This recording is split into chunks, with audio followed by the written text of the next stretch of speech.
Hello there. What a fantastic move for diversity and inclusivity. Invite everyone to a party, except the white people.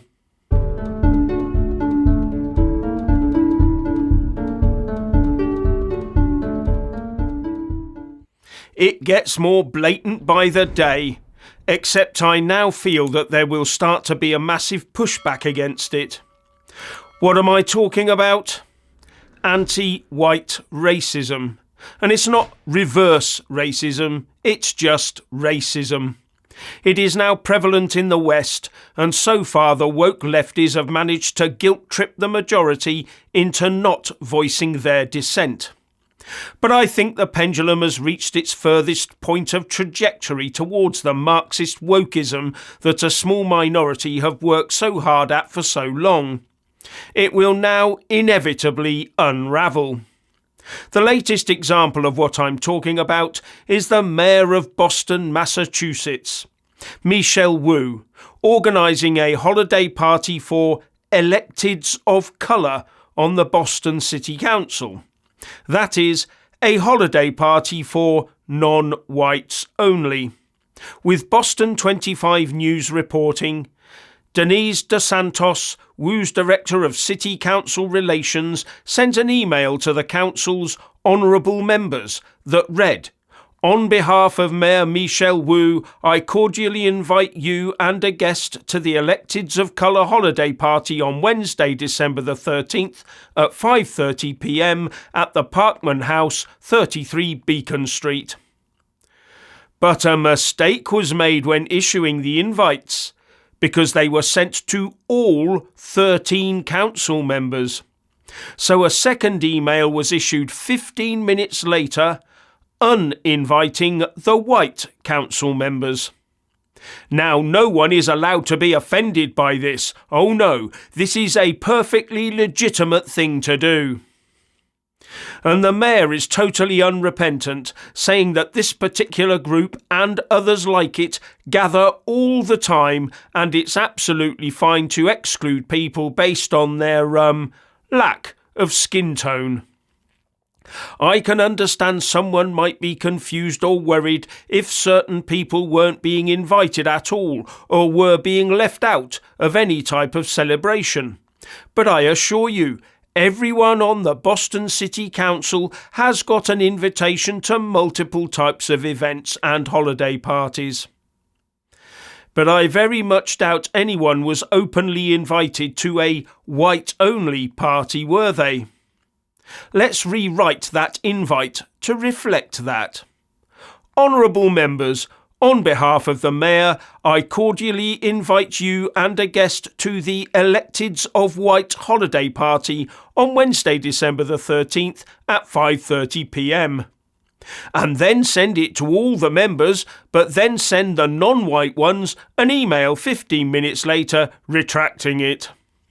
That would go nuclear. So why do whites have to put up with it? And a second overlooked point here, and a big one, is that all the references here are to a holiday party, not a Christmas party. More evidence that Christianity and Christ is being pushed out of the picture. More evidence of the destruction of Western culture to appease minorities. One Democratic Party councillor, Frank Baker, did say that he found it divisive. But what are you going to do about it? You don't want me at a party, I'm not going to come to a party. My reaction would be to organise a party for the uninvited. A party exclusively for those that organisers of divisive events like this openly exclude. And in fact, you could apply that to all manner of things. How about a safe space for those who are not invited to enter other groups' safe spaces? A safe space for the uninvited.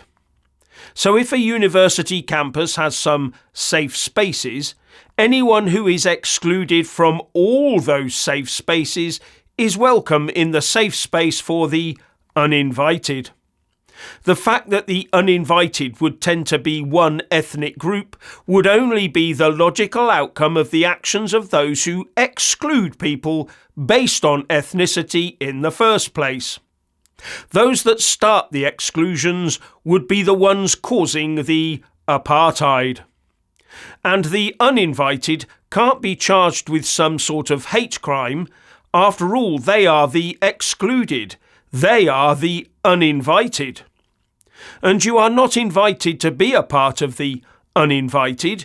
You are just uninvited, so are welcome. That way no one can claim that because they were not invited to be part of the uninvited, that allows them into the uninvited club, if you get my logic. And the very fact I'm talking about things like this shows how divisive Western society has become. Now, the press were lying in wait outside the venue for this event last night, and it was quite clear that the attendees were perfectly comfortable with excluding whites from their space.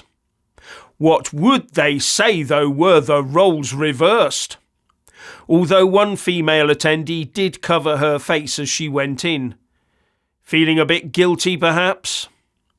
But this anti-white stuff isn't isolated to the US. We also have it here in the UK, especially in recruitment. Employers are falling over themselves to be the most woke in this regard. But here it's not just ethnicity, it's also an anti-male thing too.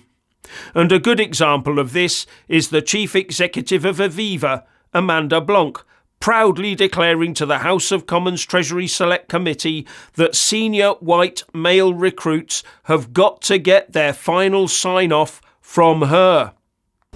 But what you have to do is be absolutely laser focused in the way that you do it. So, there is no non-diverse hire at Aviva without it being signed off by me and the Chief People Officer.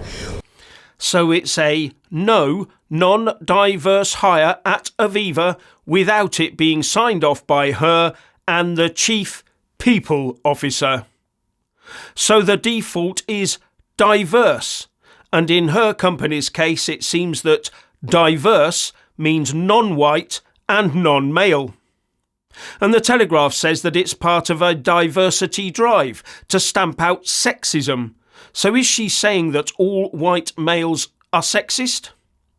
I hope this HR policy is made crystal clear to all potential employees, so they can decide for themselves if they want to participate in racism and sexism, as it could impact them at every step along their career path with that company.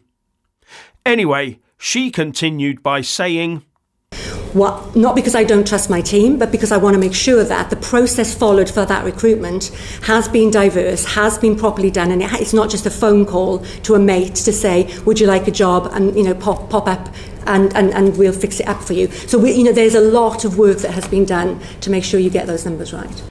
Is her company full of people who phone up white male mates and offer them an easy job? Not sure that would work in today's tight HR market, do you? You couldn't keep that a secret for very long. One whiff and the regulators would be up there like a rat up a drain pipe. But what she does appear to me to be saying is that white male recruits have another hoop to jump through. Does that sound unfair to you?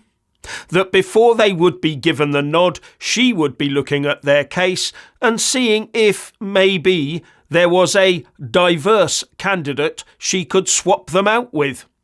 Why else would she need to intervene? Now, Amanda Blanc says she has in the past been subject to misogyny in both the sports and financial services industries, something that the committee chair, Dame Angela Eagle, was keen to explore in yesterday's committee meeting, which was all about sexism in the city. And the charge is that women are forced out of the financial services by men. That men in the financial services industry are constantly harassing women sexually or denigrating them to the point that the women leave in their droves. So hiring, it seems, must be focused on not hiring white men. Problem therefore solved. But two issues spring to mind. The first is that all that woke education, especially at uni, doesn't seem to have rubbed off on those white men that end up working in the city. And secondly, that we're going to rip institutionalised sexism in the form of misogyny out of the city by enforcing sexism in the form of misandry into the city regulatory framework, covering, no doubt, everything from recruitment to promotions to pay to bonuses. And we've seen this in all manner of HR, both public and private sector, including the police and the armed forces. Won't be long before the woke aim of no white male ever being able to work again is realised, or at least any work above a certain low pay grade. Then will come the moans that there are far too many white men sat around on benefits doing nothing.